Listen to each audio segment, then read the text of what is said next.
Hello everyone, I am Umar Farooq and I will present a solution for identifying and preserving mobile app state in volatile runtime environments called LiveDroid.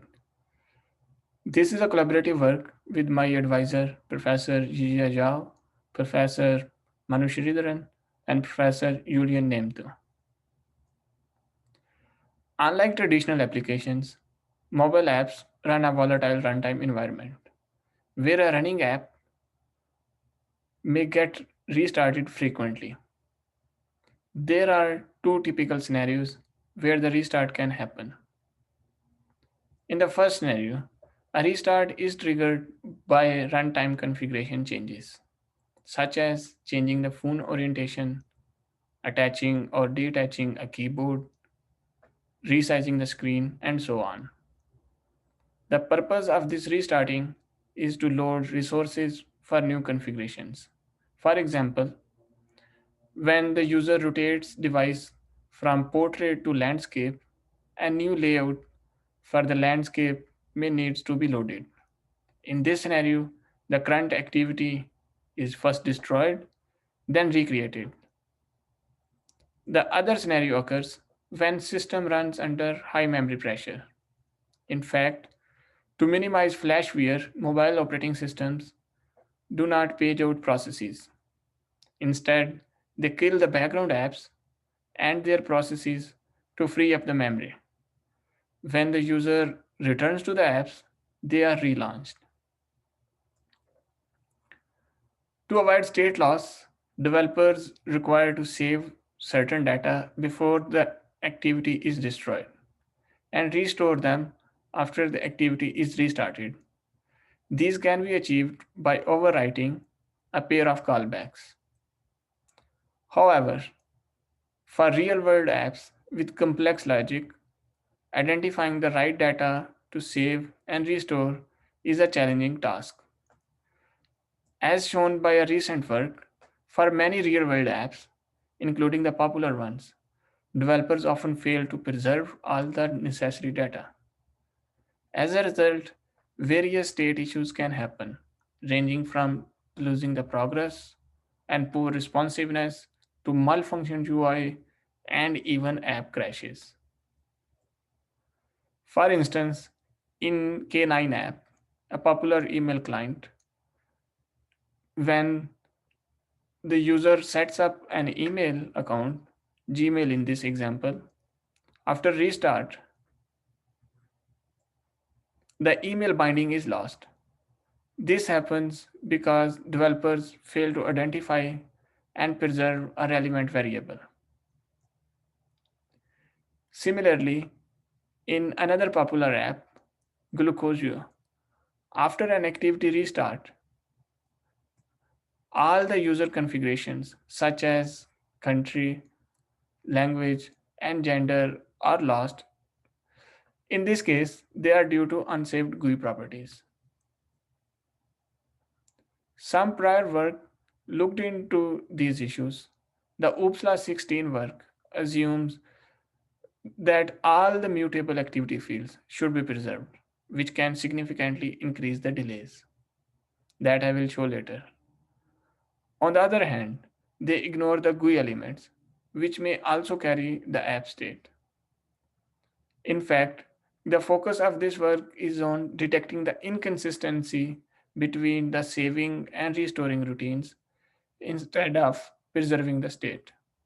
The Mobisys 18 work tries to prevent the restarts during configuration changes, but app may still get killed and relaunched due to low memory. In fact, a couple of fundamental questions remain open. First, how to identify necessary state that needs to be preserved. Second, how to automatically save and restore the state. To answer these questions, in this work, we first introduce the concept of necessary instance state, or NI state for short. Then, based on this concept, we design and develop a static analysis to reason about NI state. And finally, we develop a runtime module to automatically save and restore the identified state. We name our solution LiveDroid. Basically, LiveDroid takes in the code and resource files of an app as inputs and produces a new version of the app with automatic state saving and restoring capability. Next, I will discuss each of these components in detail. First, we define necessary instant state or NI state as a set of data that are necessary to preserve to maintain the feeling that the app or the activity is always running. There are two basic requirements for a piece of data to be qualified for NI state. First, the data should be modified before the restart. Only in this way it carries the past state. Second, the data should be useful after the restart, so it is worthwhile to preserve it. To find out the data qualified for the two requirements, we perform a couple of static analyses. For data may be modified, we leverage an interprocedural may modify analysis. In this example callback, this.v is modified. For data that might be used later, we use an interprocedural liveness analysis, which computes the variables that are live at the entry of the callback. By live, I mean the variable will be read in the callback before it gets killed. In this example, this.x and this.v are live, but this.w is not because it is first killed, then used. After the two analyses, we drive NI state by taking an intersection between live and mod sets. To find out which callbacks belong to the past and which belong to the future, we model the callbacks based on the activity lifecycle. We categorize the lifecycle of an activity into three phases: pre interaction, post interaction, and interaction. The pre interaction callbacks mainly perform initialization. They do not carry any user interaction state, so we simply skip them. For interaction callbacks, they can appear before and after the restart. So we perform both mod and live analyses.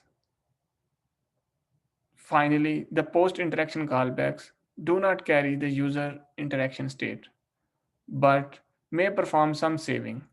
So we only perform the live analysis.